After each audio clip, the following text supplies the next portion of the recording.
Good morning student, मैं हरगोविंद गौड़, आपका physical education teacher. Welcome to my online class. तो भाई, कल हमने आपको बताया था कि पौष्टिक तत्व दो प्रकार के होते हैं। पहला होता है स्थूल पौष्टिक तत्व, दूसरा होता है सूक्ष्म पौष्टिक तत्व। उसके बाद स्थूल पौष्टिक तत्व प्रोटीन, वसा, कार्बोहाइड्रेट और जल होता है। सूक्ष्म पौष्टिक तत्व होते हैं दो प्रकार के, विटामिन्स और खनिज लवण, जिनमें मैंने आपको पिछली वीडियो में बताया था कि विटामिन्स भी दो प्रकार की होती हैं, जल में घुलनशील विटामिन्स और वसा में घुलनशील विटामिन्स। ठीक है, ये मैं आपको यहाँ तक बता चुका हूँ कि जल में घुलनशील विटामिन्स विटामिन बी और विटामिन सी होती हैं, और वसा में घुलनशील vitamin A, vitamin D, vitamin E और विटामिन के होती है। मैंने यहाँ तक आपको बताया था। अब आगे चलते हैं कि विटामिन होती क्या है। विटामिन एक कार्बनिक यौगिक होता है जिसकी हमारे शरीर में, जो हमारे आहार में कम मात्रा में जिसकी आवश्यकता होती है हमारी बॉडी को, परंतु यह बहुत ही आवश्यक है। इसके बिना हमारा आहार संतुलित नहीं हो सकता है। विटामिन बहुत ही हमारे जीवन में उपयोगी है और ये हमारे शरीर के निर्माण में भी बहुत अहम भूमिका निभाती है। यदि विटामिन ना हो तो हमारी बॉडी में बहुत सारे रोग हो सकते हैं। तो आइए आज विटामिन के बारे में पढ़ते हैं।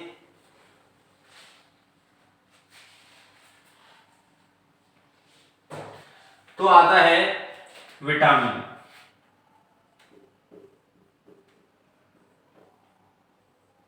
विटामिन पहला टॉपिक जो है इसका, जल में घुलनशील विटामिन। जल में घुलनशील विटामिन हमारी होती हैं विटामिन बी और विटामिन सी। आज हम विटामिन बी के बारे में और विटामिन सी के बारे में पढ़ेंगे। तो विटामिन बी जो होती है, इसमें बहुत सारी विटामिन का मिश्रण होता है जिसको हम विटामिन बी कॉम्प्लेक्स नाम से जानते हैं। ठीक है, यानी कि विटामिन बी में बहुत सारी विटामिन का सम्मिश्रण होता है जिसको हम विटामिन बी कॉम्प्लेक्स के नाम से जानते हैं, जिसमें vitamin B1, vitamin B2, vitamin B3, vitamin B5, vitamin B6,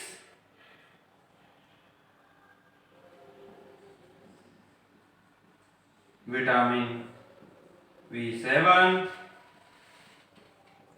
vitamin B9 और विटामिन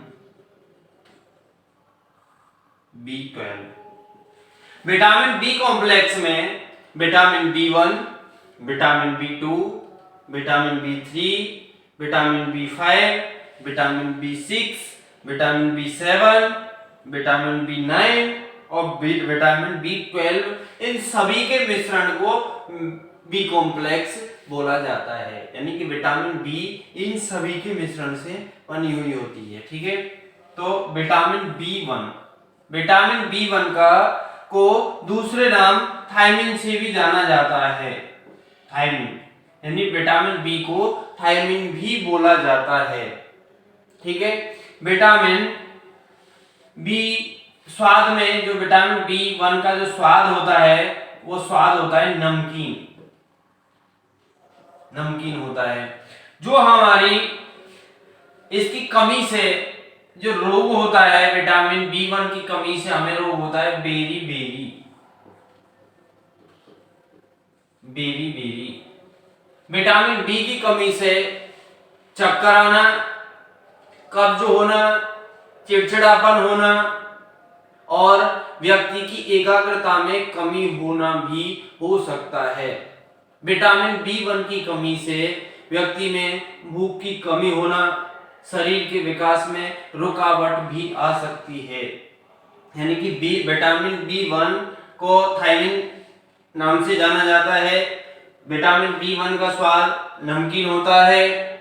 इससे बेरी बेरी रोग, बेरी बेरी नामक रोग हो जाता है। विटामिन B1 की कमी से चक्कर आना, कब्ज हो जाना, एकाग्रता में कमी आ जाना, भूख में कमी आ जाना, शरीर के विकास में भी कमी आ जाना हो सकता है।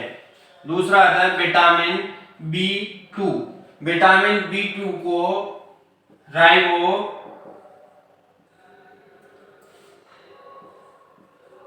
राइबोफ्लेविन नाम से जाना जाता है। ये इनको सूर्य के प्रकाश में ज्यादा देर रखने से तथा अधिक देर तक पकाने से ये नष्ट भी हो सकती हैं। ये हमारे आंख, नाक, मुंह और जिह्वा को स्वस्थ रखने में सहायता करता है। ठीक है। अब विटामिन B2 की कमी से हमारे होंठ फटने शुरू हो जाते हैं। यानी कि विटामिन B2 हमारे होंठ फटने शुरू हो जाते हैं विटामिन B2 की कमी से। और हमें जो रोगों से लड़ने की और जो रोगों को सही रोग निवारण करने की जो हमारी बॉडी की शक्ति होती है, उसमें भी विटामिन B2 की कमी होने से वो भी कम हो जाती है। अब आता है अगला विटामिन B3। ये हमारी जो विटामिन होती है वह शरीर की वृद्धि को में भी सहायक होती है। यानी जो विटामिन B3 होती है वो शरीर की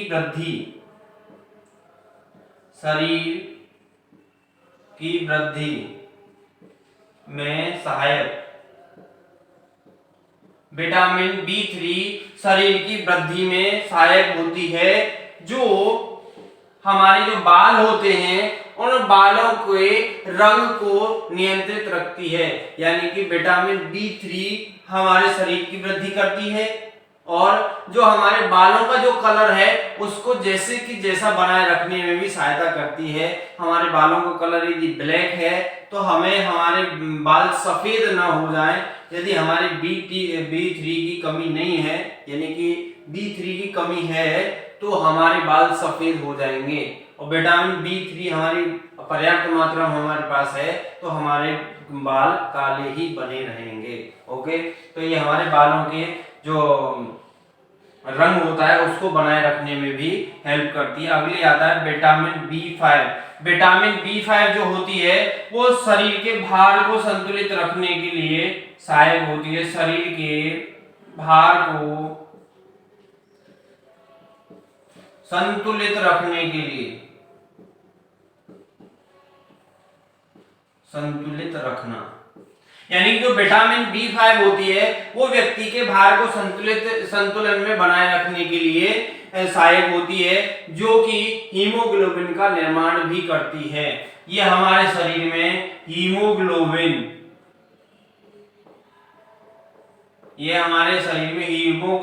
का भी निर्माण करती है। ठीक है। अगला जो आता है वो आता है विटामिन B6।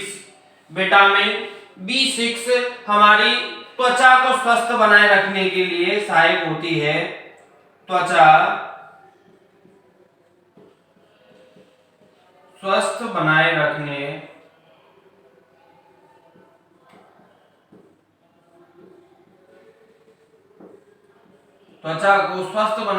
में सहायक जो विटामिन B6 होती है वो हमारी त्वचा को स्वस्थ बनाए रखने में भी सहायता करती है। ठीक है। अब अगला आता है, ठीक है भैया, अगला आता है विटामिन B7। जो विटामिन B7 होती है वो हमें मांसपेशियों में खिंचाव तथा अवसाद को दूर करती है। ये व्यक्ति की मांसपेशियों में खिंचाव तथा अवसाद को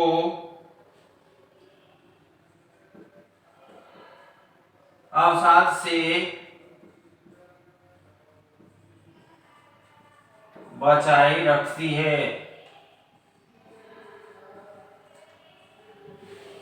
B7 जो B5 जो ये वाली विटामिन थी, विटामिन B5, इसकी कमी से पेलेग्रा नामक रोग हो जाता है।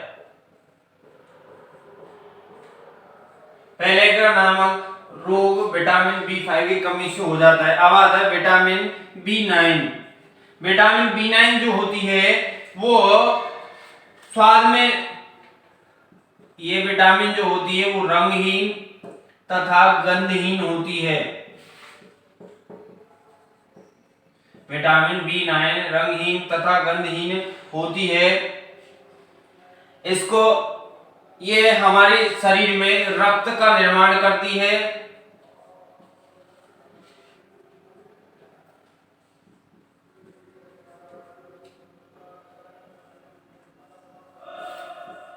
विटामिन B9 की कमी से श्वेताणु की कमी से श्वेताणु नामक रोग हो जाता है। यानी कि श्वेताणु जो हमारे होते हैं वो शक्तिहीन हो जाते हैं। श्वेताणु शक्तिहीन। विटामिन B9 की कमी से श्वेताणु शक्तिहीन हो जाते हैं। अब आता है अगला विटामिन B12। विटामिन B12 होता है लाल रंग का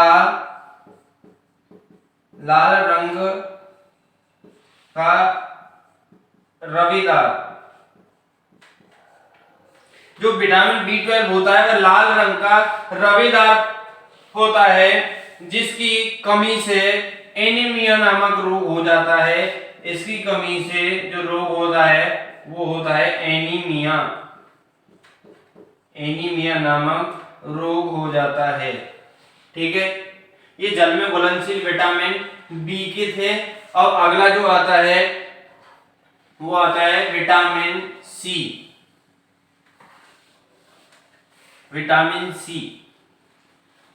सी जो होती है इसका जो दूसरा नाम है वो है ascorbic acid. Vitamin c second है इसका विटामिन सी। इसका दूसरा नाम है एस्कोर्बिक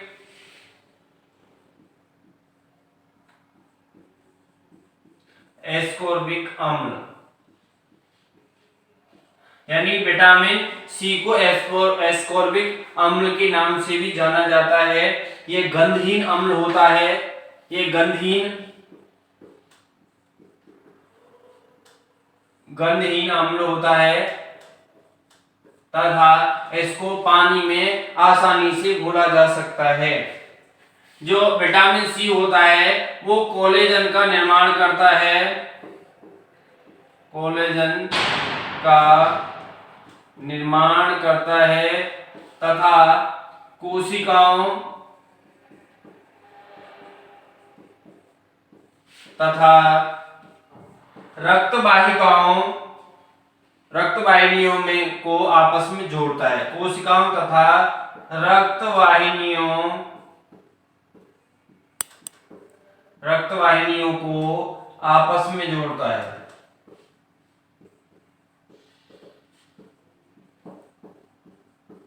आपस में जोड़ता है। ठीक है, हाँ, यह जो विटामिन सी होता है वह हमारे दांतों तथा मसूड़ों को भी स्वस्थ रखता है। विटामिन सी की कमी से थकावट, चिड़चिड़ापन और हमारी बॉडी में कमजोरी आ जाती है। थकावट, चिड़चिड़ापन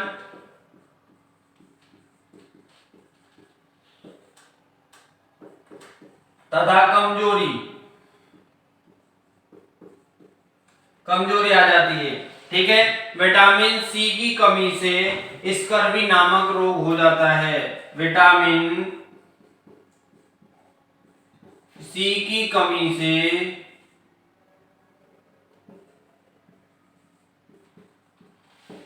स्कर्वी नामक रोग हो जाता है। विटामिन सी की कमी से स्कर्वी नामक रोग हो जाता है। धन्यवाद।